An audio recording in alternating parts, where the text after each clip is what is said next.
Hello, नमस्कार. आज आहे रविवार. रविवार स्पेशल आमच्यात रक्ती आणि अ, वजडी असं आम्ही आज बेत करणार आहोत. तुम्हालाही आवडते का? नक्कीच कमेंटमध्ये सांगा. चला इथे मी शिजवून घेतलेलं आहे. शिजवलेला मी व्हिडिओ काही केला नाही. मी डायरेक्ट शिजवून घेतलेलं आहे. आता डायरेक्ट फोडणीची तयारी करते. इथे तेल गरम करायला ठेवलेलं होतं.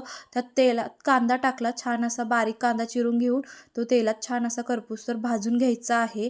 बघा इकडे. आणि इकडे मी आता रक्ती बारीक करून घेत आहे. हे दोन्ही मिक्स बनवणार आहे. तुम्ही मिक्स बनवता की सेपरेट बनवता हेही मला सांगा. त्यात थोडासा टॅमॅटो टाकायचा आहे. जास्त प्रमाणात टाकायचं नाही. ते मी तीळ जिऱ्याचा मसालाही करून दाखवलेला आहे. मी त्याचा काही व्हिडिओ केला नाही. इथे मटण मसालाही थोडासा नकळत आपल्याला त्यामध्ये टाकायचा आहे. अशा प्रकारे हे छान असं आपलं भाजून झालेलं आहे. त्यात एकदम थोडासा म्हणजे छोटा आपला चमचा असतो तेवढाच मसाला 2 चमचे टाकायचा आहे. छान असं तेलात भाजून घेतलेलं आहे. त्यानंतर आपल्याला मटण मसाला टाकायचा आहे. आणि जेवढी आपल्याला तिखट हवे आहे तेवढ्या तिखट आपण त्यामध्ये टाकायचं आहे. बघा अशा प्रकारे छान असं हे तेलात आपल्याला भाजून घ्यायचं आहे. भाजून झाल्यानंतर त्यामध्ये आपण जे रक्ती आणि वजडी आहे ते टाकून घ्यायचं आहे बघा.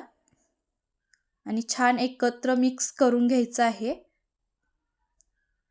अशा प्रकारे आपली रक्ती तयार होत आहे बघा. छान असं मसाल्यामध्ये ही परतून घ्यायची आणि वरून थोडंसं गरम पाणी टाकायचं. अजून थोडा तो मसाला त्याला शिजून लागण्यासाठी तर आपल्याला थोडं गरम पाणी टाकायचं आहे बघा. इथे आता उकळी आलेली आहे आपल्या रक्तीला. बघा छान अशी रक्तीला उकळी आलेली आहे. थोडीशी वरून कोथिंबीर टाकूया. झाली आपली रक्ती तयार झाली आहे. झणझणीत रक्ती आपली अशी तयार झालेली आहे बघा. कसली छान दिसते ना झणझणीत. मग आपण भाकरीसोबत खाऊया. भाकरी किंवा तांदळाची भाकरी किंवा चपातीसोबत ही खूपच छान लागते. तुम्हीही ट्राय करून बघा. माझी पद्धत तुम्हाला आवडली का? आणि मला नक्कीच कमेंटमध्ये सांगा. Bye bye.